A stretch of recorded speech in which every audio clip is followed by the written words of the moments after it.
안녕하세요. 마이웨이입니다. 비트코인이 올해 1월 들어서 이제야 정말 하락다운 하락이 나왔습니다.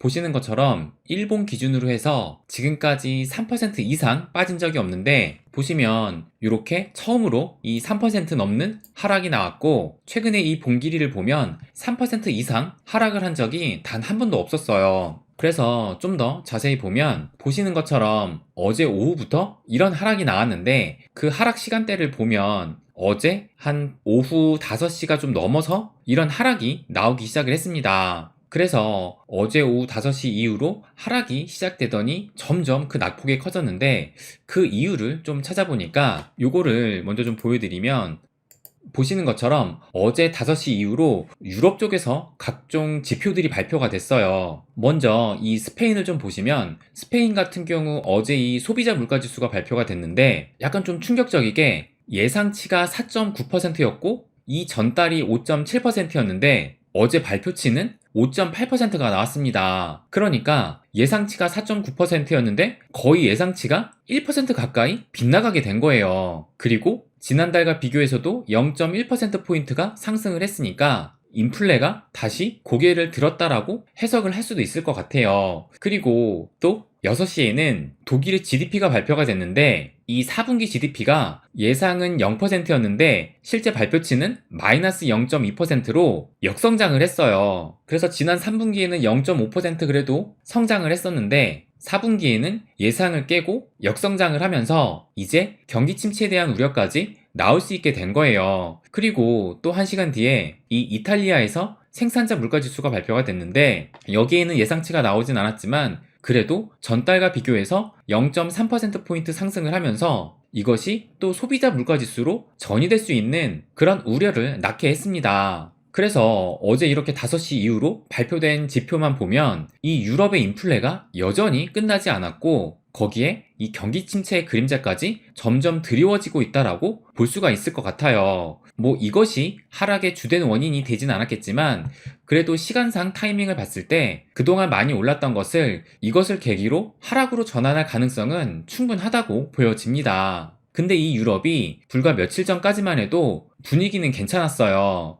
이 기사를 한번 보여드리면, 이 기사인데 2023년 1월 18일이니까 불과 한 열흘 정도 전의 기사인데, 미국을 추월한 유럽 증시 수익률 해가지고 이런 기사가 나왔던 거예요. 그럼 왜 이렇게 이 유럽의 증시가 좋았냐? 그것을 한번 말씀드리면, 사실 이번 겨울에 유럽은 혹독한 겨울나기가 될 것이라고 예상을 했었어요. 왜냐면 이 유럽의 에너지 문제 때문인데, 특히 이 천연가스가 걱정이 많았어요. 왜냐면 이 러시아하고 우크라이나가 전쟁을 하고 있는데, 여러분도 아시다시피 이 러시아에서 상당량의 이 천연가스를 공급을 하고 있습니다. 그래서 이걸 보시면 이게 이 러시아가 지금 공급하는 가스관인데, 가스관이 러시아에서 시작을 해서 벨라루스를 가고 폴란드를 가고 이렇게 유럽으로 퍼져나가고, 또 이쪽 길은 벨라루스를 통해서 우크라이나를 건너고 오스트리아까지 건너가면서 유럽 각국에 천연가스를 공급을 하고 있었습니다. 그리고 또 이 노드스트림도 많이 들어보셨을 텐데, 이 노드스트림은 러시아에서 발트해 해저가스관을 지나 이 독일로 직통으로 이 천연가스를 공급하는 것이 노드스트림 1, 2가 있었습니다. 그래서 이 유럽이 천연가스 수요의 90%를 수입으로 충당을 하는데, 그 중에 절반을 이 러시아한테 의존을 하고 있었어요. 그런데 이 러시아는 지금 전쟁을 치르면서 이 천연가스를 무기화해버리니까 천연가스의 가격도 전쟁 이후로 미친 듯이 상승을 했고, 그래서 유럽은 이 천연가스를 가장 많이 소비하는 겨울을 걱정을 해서 이번 겨울이 혹독한 겨울이 될 것이다 라고 예상을 했습니다.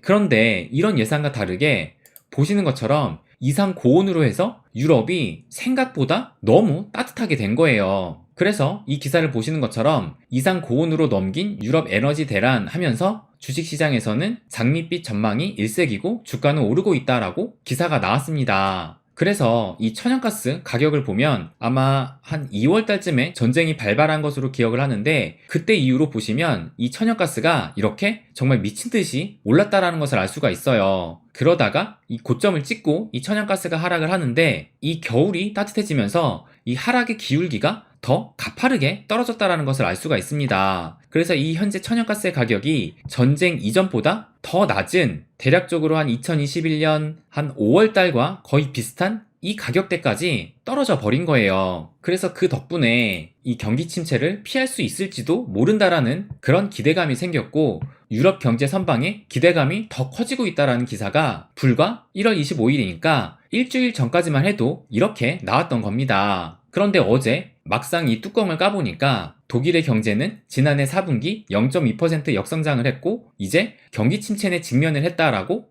이렇게 우려의 목소리가 본격적으로 나오기 시작한 겁니다. 게다가 이 독일은 이 유럽 경제의 허리라고 볼 수가 있는데, 이 독일이 마이너스 0.2%의 역성장을 할 정도면 아마 다른 나라는 더 힘들 가능성도 있다라는 거예요. 그럼에도 이 독일 부총리는 끔찍한 경제 위기를 모면하는 데 성공을 했으며 이제 경기 침체가 만약 온다고 하더라도 짧고 가벼울 것으로 전망한다라고 말을 하긴 했습니다. 그런데 또 오늘 이 프랑스의 GDP가 발표가 되고 또 프랑스의 CPI까지도 발표가 돼요. 그리고 독일의 수입 물가지수와 독일의 소매 판매도 오늘 발표가 됩니다. 그래서 과연 이 유럽이 얼마나 이 인플레를 진정시키고 경기 침체를 막아낼 수 있을지 이것도 한번 지켜봐야 될 것 같아요. 아무튼 이러다 보니 어제 이 유럽의 지표 발표 직후에 비트코인이 이렇게 하락을 했고, 또 이 미 증시 역시 보시는 것처럼 전반적으로 붉게 이 피바다가 됐습니다. 그러다 보니 이 뉴욕의 3대 지수 모두 하락을 했는데 특히 나스닥 같은 경우가 거의 2% 가까운 하락을 좀 보였어요. 그런데 이 비트코인 차트를 좀 다시 한번 보면 어제 이렇게 하락은 했지만 보시는 것처럼 여전히 이 박스권에 머물러 있고, 이 어제의 하락은 그냥 지난 일요일의 상승분을 반납한 수준의 하락이라고 볼 수 있습니다. 그래서 어제 이런 하락으로 현재 이 RSI가 이틀 전까지만 해도 80이 넘었는데 지금은 이 70 아래로 거의 한 68, 69로 하락을 했어요. 그러나 69나 70이나 여전히 이 과매수 영역 쪽에 가까운 것은 사실입니다. 그래서 이 전반적인 암호화폐 시장을 보면 보시는 것처럼 비트코인이 살짝 기침을 했는데 알트들은 유난히 더 피를 토하고 있는 상황이에요. 근데 또 이 인간의 심리상 이상하게 떨어지면 사기 싫고 올라갈 때 사고 싶은 마음이 생깁니다. 그러다 보니 이 매일매일의 가격 변화에 내가 흔들리다 보면 결국 이 투자의 결과까지도 망칠 수가 있어요. 그래서 오늘 이 꽤 의미 있는 기사 하나를 봤는데 바로 이 기사예요. 어떻게 보면 좀 자극적인 이 기사 제목으로 나왔는데 그래도 배울 점이 있는 기사라고 생각을 해서 한번 말씀을 드리면, 집 팔아서 테슬라 16억어치 샀다, 이틀 만에 번 돈이 해가지고 기사가 나왔어요. 그러면서 자세히 보니까 주가가 너무 싸다고 생각을 해서 최근에 이 집을 팔아서 1만 주 추가 매수를 했고, 그래서 실적 발표 이틀 만에 5억 원의 차익을 봤다라는 이런 기사가 나온 겁니다. 근데 이것만 보면 진짜 자극적이고 올바른 투자라고 생각을 할 수가 없을 텐데, 근데 이미 이 사람은 이미 39세에 은퇴한 테슬라 백만장자 제이슨 드볼트라고 해요. 그래서 이 기사를 좀 더 자세히 보시면 이 드볼트는 테슬라의 실적 발표 전 몇 주 동안 이 집을 판 자금으로 한 주당 123달러에서 139달러 사이 가격에 약 1만 주를 사들였다라고 해요. 그래서 이번 추가 매수로 총 48,000주의 테슬라 주식을 보유하게 됐다라고 합니다. 그러니까 이미 이 드볼트는 집을 팔아서 만 주를 사기 전에 이미 38,000주의 테슬라 주식을 갖고 있었던 상황입니다. 그래서 집 팔아서 최근에 막 가격이 떨어지니까 매수를 한 것인데, 이 테슬라가 거의 100달러 근처까지 떨어졌어요. 그런데 이 드볼트 역시 이 100달러 근처에서 산 게 아니라 한 123달러에서 139달러 그 사이 때까지 떨어졌을 때 그때 매수를 한 겁니다. 그러니까 이 드볼트도 완전 바닥에서 잡지는 못했습니다. 그래서 현재 이 48,000주의 테슬라 주식을 보유한다고 하니까 현재 가치가 얼마인지 계산을 한번 해보면 48,000주 곱하기 현재 이 테슬라 가격이 어제 날짜로 한 166달러 정도 되기 때문에 우리나라 원화로 하게 되면 한 20만원 정도 되거든요. 그럼 20만원이라고 계산을 해보면 보시는 것처럼 96억 원어치의 이 테슬라 주식을 보유하고 있다라는 거예요. 그런데 이 드볼트가 집을 팔아서 1만 주를 사들이기 전에 이미 3만 주가 넘는 테슬라 주식을 보유하고 있었는데, 이 기사를 좀 더 읽어보면 이 드볼트는 2013년도부터 테슬라에 꾸준히 투자를 했고 2021년 1월에 39세의 나이로 은퇴를 선언을 한 것이라고 해요. 그러면서 이때 2021년에 은퇴를 선언할 그 당시 그가 보유한 테슬라 주식 가치는 약 146억 원이었다고 합니다. 그리고 이 드볼트가 처음 테슬라 주가를 매수할 당시 이 단가가 무려 2.5달러였다고 해요. 그런데 현재 시점에 이 테슬라 주가는 보시는 것처럼 166달러입니다. 그리고 2021년 그가 밝힌 테슬라 평균 매입 단가는 약 19달러라고 합니다. 그러니까 이 드볼트는 진작에 이 테슬라를 투자를 했었고 2013년부터 투자를 했다라면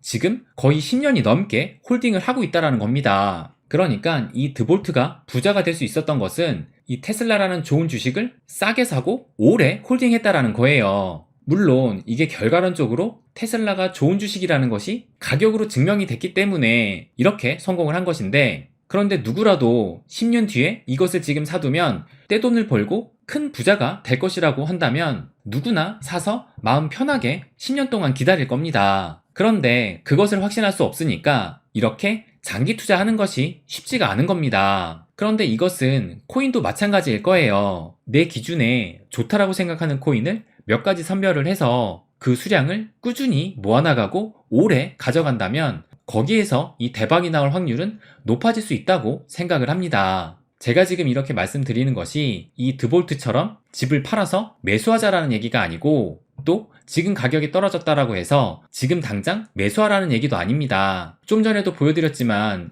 여전히 이 RSI는 70에 가까운 과매수 영역에 있습니다. 제가 드리고 싶은 말은 여기에서 더 하락이 나오더라도 쫄지 말고 내가 계획했던 대로 가자라는 것을 말씀드리고 싶은 거예요. 저는 이 드볼트처럼 비트코인을 비롯해서 내 기준에 좋다라고 생각하는 코인을 몇 가지 잘 선별을 해서 그 수량을 잘 모으고 또 오래 홀딩하고 장투를 한다면 그 누구보다 이 부자의 길에 가까워질 것이라고 생각을 합니다. 그런데 그것이 생각보다 쉽지 않기 때문에 늘 부자는 소수이고 아무나 부자가 될 수 없는 것이라고 생각을 합니다. 네, 그럼 오늘은 여기까지 하겠습니다.